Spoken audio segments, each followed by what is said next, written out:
안녕하세요. 전우의 기록입니다.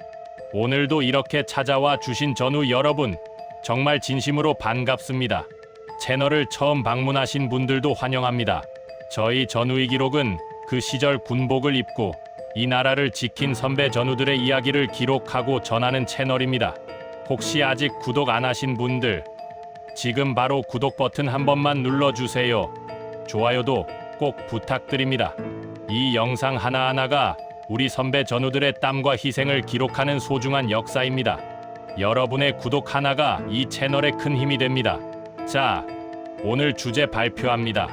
바로 1970년대 열악한 부대 TOP7입니다. 요즘 젊은 친구들은 절대 상상도 못할 이야기입니다. 그 시절 대한민국 군대는 정말이지 살아서 제대하면 다행이라고 할 정도였습니다. 냉전의 긴장감, 박정희 정권의 강압적 군사문화, 먹을 것도 입을 것도 부족했던 그 시절. 월급은 담뱃값도 안 됐고 겨울에는 얼음물로 씻었으며 맞지 않으면 오히려 잠이 안 오던 그 시절의 이야기입니다. 지금부터 그 이야기 제대로 한번 파헤쳐 드리겠습니다.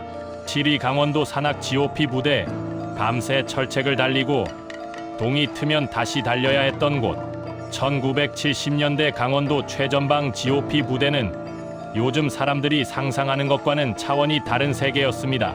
강원도 철원에서 인제, 양구, 화천에 이르는 산악 GOP 부대는 당시 3사단, 6사단, 21사단 등이 담당하고 있었는데 이곳에 배치된 장병들의 일상은 그야말로 전쟁과 훈련 사이였습니다. 특히 강원 중동부 전선, 철원 동쪽에서 인제에 이르는 산악 GOP는 지금도 전방 부대 중에서 가장 험준한 지역으로 손꼽힐 정도입니다. 1970년대에는 오죽했겠습니까? 당시 GOP 경계 근무는 지금처럼 과학화 감시 장비가 없었습니다. CCTV도 없고 열상 감시 장비도 없었습니다. 오직 사람 눈과 귀로 칠흑 같은 밤을 버텨야 했습니다. 새벽 서너 시에 한두 명이 짝을 이뤄 영하 20-30도의 철책 구간을 직접 발로 뛰며 순찰했고 6시간 근무가 끝나면 겨우 눈을 붙이다 다시 투입되었습니다. 쉬는 시간도 개인정비 시간도 제대로 없었습니다. 365일 쉬는 날이 없는 것이 GOP의 운명이었습니다. 여기서 끝이 아닙니다. 겨울철에는 계곡물이 통째로 얼어버려 단수가 수일간 이어지는 일이 비일비재했습니다. 아침 6시에 계곡물을 가두어둔 댐으로 출발해서 9시가 되어서야 펌프에 도달하는 긴 여정이 매일 반복되었습니다. 영하 30도 이하로 떨어지면 물 자체가 통째로 얼어붙어 헬기로 생수를 올려보낼 때까지는 눈을 녹여 마셔야 했습니다. 하지만 전우 여러분, 바로 그 어둠 속에서, 그 추위 속에서, 그 고립 속에서도 이 나라의 철책을 목숨 걸고 지킨 사람들이 있었습니다. 그 사람들이 바로 우리 전우 여러분입니다. 6위 특전사 공수특전여단, 낙하산 하나에 목숨을 맡기고 지옥 훈련을 일상처럼 견뎌야 했던 부대. 1970년대 특전사는 급속히 팽창하던 시기였습니다. 1969년 특수전사령부가 창설된 뒤 1974년 치려단구여단이 추가 창설되고 1977년에는 11여단 13여단까지 생겨나 총 7개 여단 체제를 갖추게 됩니다. 겉보기에는 대한민국 최정예 특수부대로 위용을 뽐내는 것 같았지만 내부 실상은 달랐습니다. 부대 규모가 커진 것과 장병들의 환경이 좋아진 것은 전혀 별개의 문제였습니다. 당시 특전사 훈련은 지금과는 비교할 수 없을 만큼 가혹했습니다. 포로 결박 훈련, 고문저항 훈련이 특전사에서 1970년대부터 1990년대 중반까지 공식적으로 실시되었는데 당시 교육생들은 한결같이 공포의 대상이었다고 회고할 정도였습니다. 육체적 고문과 정신적 압박의 강도가 워낙 심해서 타군에서 위탁 교육을 받고 돌아온 간부들이 복귀 후에도 그 고생담을 수도 없이 얘기할 정도로 악명이 높았습니다. 낙하산 훈련 또한 목숨을 건 도박이었습니다. 1970년대에는 낙하산 장비의 품질이 지금과 달랐고 안전 기준도 허술했습니다. 낙하산이 제대로 펴지지 않거나 공중에서 다른 대원과 충돌하거나 낙하산끼리 서로 얽히는 사고가 끊이지 않았습니다. 당시에는 사고가 나도 조용히 묻히는 경우가 대부분이었습니다. 언론도 없고 인권도 없던 시절이었으니까요. 거기다 낮에는 고강도 체력 훈련, 밤에는 잠 못 자는 야간 작전 훈련이 이어졌습니다. 부대 시설은 목조 막사의 연탄 난로가 전부였습니다. 국가를 위해 가장 위험한 임무를 맡았으면서도 처우는 가장 밑바닥이었던 것이 그 시절 특전사의 현실이었습니다. 그러나 그 극한의 조건 속에서 단련된 강인함이야말로 대한민국 특전사의 자부심입니다.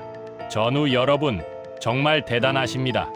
5위 해병대 부대, 해병대 사령부가 해체된 암흑기에도 지옥훈련은 단 하루도 멈추지 않았다. 1970년대 해병대는 역사적으로 매우 어두운 시절을 보냅니다.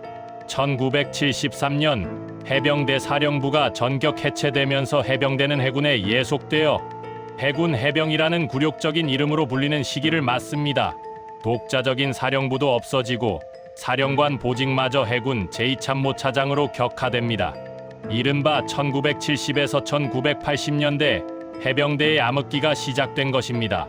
조직은 무너졌어도 해병대의 정신은 무너지지 않았습니다. 그러나 역설적으로 사령부도 없고 예산도 없는 그 시절에도 훈련은 오히려 더 가혹하게 유지되었습니다. 지금도 유명한 목봉훈련, 공수기초훈련, 야지수경, 급기주 훈련이 모두 그 시절부터 이어져 온 전통입니다. 길이 5m, 무게 300kg의 목봉을 한두 명이 일심동체로 들고 내리는 목봉훈련은 해병대가 창설 이래 단 한 번도 빼지 않은 훈련입니다. 무거운 군장을 메고 100km 이상을 행군하는 것이 일상이었고 상륙훈련 과정에서는 차가운 바닷물에 뛰어드는 것이 기본 중의 기본이었습니다. 특히 당시 해병대 장병들의 침구 환경을 들으시면 깜짝 놀라실 겁니다. 공군은 이미 1974년에 일반 이불로 바꾼 반면 해병대는 모포와 포단이 전부였습니다. 이게 바뀐 게 무려 2023년입니다. 거의 반세기 동안 모포 한 장으로 버텨온 것입니다. 훈련도 가혹하고 잠도 모포 하나로 버텨야 했습니다. 예산 면에서도 해병대는 늘 찬밥이었습니다. 해군이 예산을 먼저 가져가고 남은 예산으로 해병대가 운영되는 구조였기 때문에 장비도 시설도 급식도 항상 타군보다 열악했습니다. 한 번 해병은 영원한 해병. 이 말이 그냥 나온 게 아닙니다. 그 처절한 환경 속에서 단련된 정신과 자부심이 바로 해병대의 전통입니다.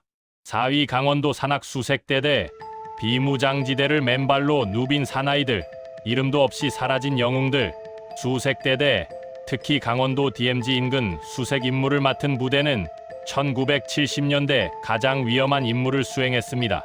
이름도 잘 알려지지 않았고 그 공적도 제대로 기록되지 않은 경우가 많습니다. 그러나 이 나라의 안보를 가장 앞에서 지킨 부대가 바로 이들입니다.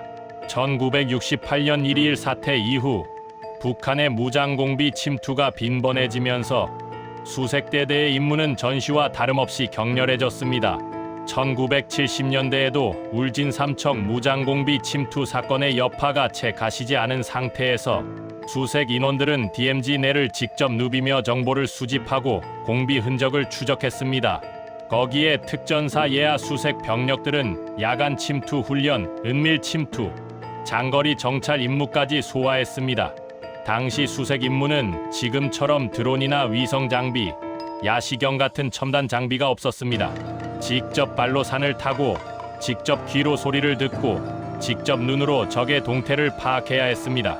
수일씩 외부와 완전히 단절된 채 소량의 생존 식량만으로 버티며 낮에는 은폐하고 밤에만 이동하는 생활이 반복되었습니다.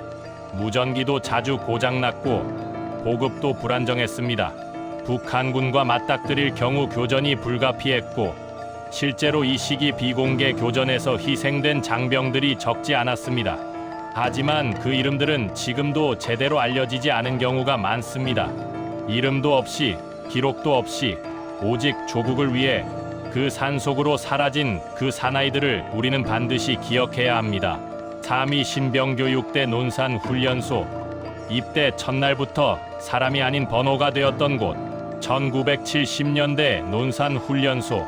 지금과는 차원이 다릅니다. 아니, 같은 나라 같은 군대라고 말하기조차 어려울 정도입니다. 당시 훈련소는 목재와 함석으로 지어진 임시 막사가 대부분이었습니다. 콘크리트 건물은 일부에 불과했고 단열은 꿈도 못 꾸는 수준이었습니다. 겨울에는 연탄 난로 한두 개가 수십 명의 훈련병을 겨우 버티게 해주었고 연기가 역류하거나 연탄이 꺼지면 그냥 추위를 버티는 수밖에 없었습니다. 개인 사물함은 거의 없었고 모든 생활이 집단으로 이루어졌으며 2층 침대보다는 집단 매트리스나 철제 간이 침대가 일반적이었습니다. 병영 식판은 1970년대 중반에야 겨우 플라스틱 식판으로 바뀌었고 그 이전에는 커다란 양재기에 밥과 국과 반찬을 몽땅 넣어 먹었습니다. 당시 훈련소 식단은 무와 콩나물이 반복되는 일식 2찬 수준이었습니다. 실제로 한 부대의 취사장 지붕을 수리하다가 1960년대 식단표를 발견했는데 무와 콩나물로만 이루어진 엽기적인 식단이 줄줄이 적혀 있어 보는 사람들이 경악했다는 일화도 전해집니다. 강원도 부대에서는 감자탕, 감자볶음, 감자조림, 감자찌개가 매일 반복되어 감자가 반찬의 전부라는 말이 생길 정도였습니다. 급식 비리도 만연했습니다. 고기가 나오는 날이면 간부들이 배식 때 국을 일부러 젓지 못하게 해서 고기를 가라앉힌 다음 병사들에게는 국물만 주고 가라앉은 고기는 따로 모아 부대 밖에 팔아 챙기는 일도 실제로 있었습니다. 이런 구조 속에서 영양 부족은 당연한 결과였습니다. 여기에 조교들의 사랑에 매는 문자 그대로였습니다. 하루에 한 번은 무조건 집합해서 맞기 때문에 집합 없는 날, 밤에는 오히려 깨워서 패는 날이라 안 맞으면 잠이 안 왔다는 말이 당시 전우들의 실제 증언입니다. 맞는 것이 일상이니 오히려 빨리 맞고 자는 게 낫다는 생각까지 하게 되는 시절이었습니다. 그 시절 훈련소를 통과한 여러분, 그 자체가 이미 대단한 일이었습니다. 2위 전방 보병 부대 최전방 경계 및 작전 부대 병장 월급 900원, 그것도 담뱃값도 안 됐다.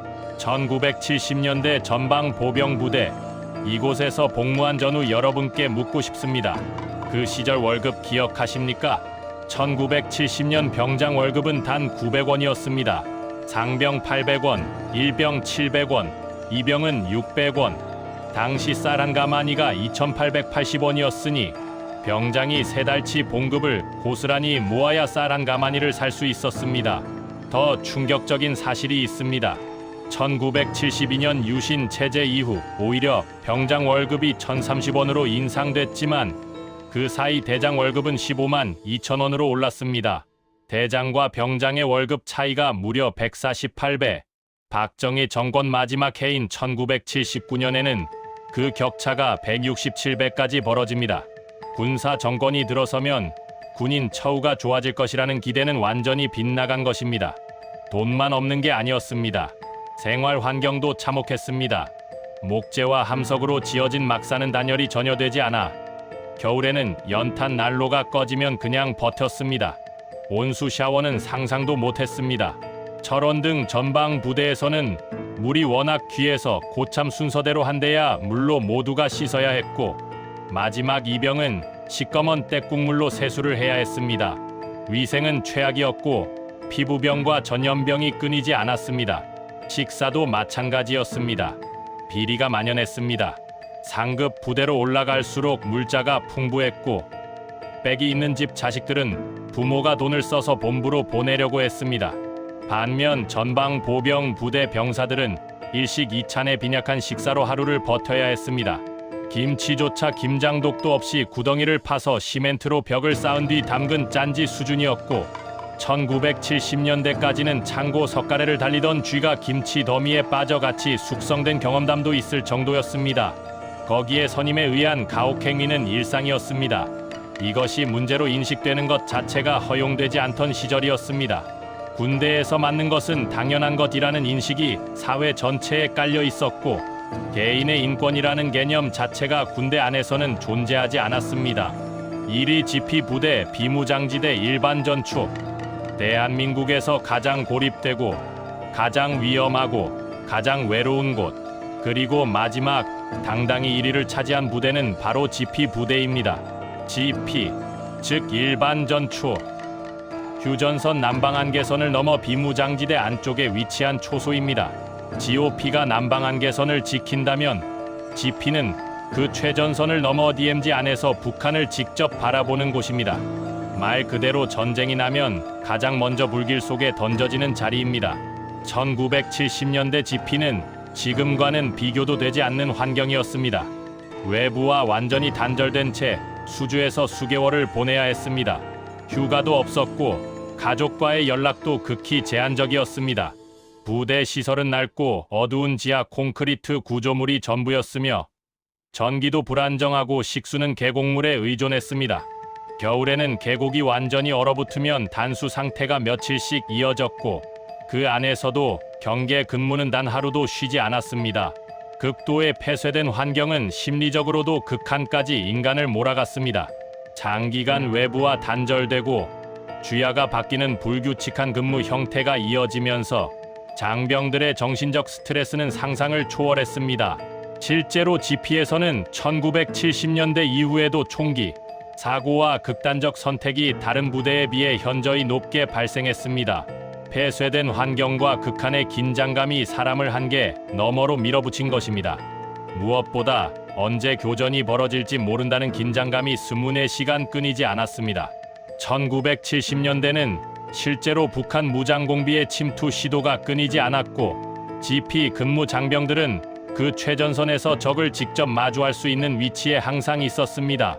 영화 공동경비구역 JSA에서 나오는 대사처럼 전쟁이 나면 경계병의 사망률은 100%라는 말이 농담이 아니었습니다. GP 근무자들은 그 사실을 매일 가슴속에 새기며 하루하루를 버텼습니다. 그 좁고 어두운 콘크리트 벽 안에서 아무도 알아주지 않는 그 자리에서 오직 조국 하나만을 바라보며 버텨낸 그 전우들이야말로 진짜 대한민국의 영웅입니다. 그분들의 희생과 헌신이 있었기에 우리가 지금 이 땅에서 평화롭게 살 수 있는 것입니다. 자, 영상을 마치기 전에 한 가지 꼭 말씀드리고 싶은 것이 있습니다. 오늘 소개해드린 TOP74시 이 순위를 정하는 것 자체가 쉽지 않았습니다.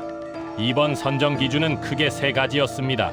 첫째, 물리적 환경의 열악함입니다. 시설, 식사, 위생, 보급 수준이 얼마나 리해했는가를 기준으로 삼았습니다. 둘째, 임무의 위험도입니다. 실제로 생사를 오가는 상황에 얼마나 자주 노출되었는가를 따졌습니다. 셋째, 고립감과 정신적 극한 상태입니다. 외부와 단절된 채 심리적으로 얼마나 극한까지 내몰렸는가를 고려했습니다.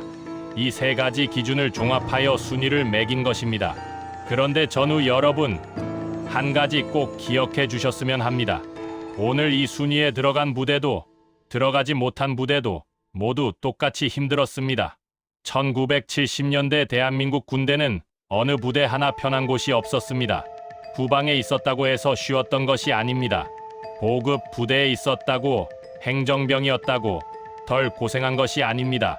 그 시절 군복을 입고 이 나라의 부름에 응답한 모든 분들이 저마다의 자리에서 저마다의 방식으로 조국을 지켰습니다. 영하의 막사에서 연탄불 하나로 겨울을 버틴 분, 월급 900원을 받으며 묵묵히 임무를 수행한 분, 이름도 없이 산속을 누빈 분, 논산훈련소에서 첫 군복을 입으며 이를 악문 분, 모두가 대한민국의 진짜 영웅입니다. 순위는 저희가 매겼지만 그 고생의 무게는 순위로 매길 수 없습니다. 1970년대 군복을 입었던 모든 전우 여러분께 전우의 기록은 진심 어린 경의를 표합니다. 여러분이 있었기에 대한민국이 있습니다. 정말 감사합니다.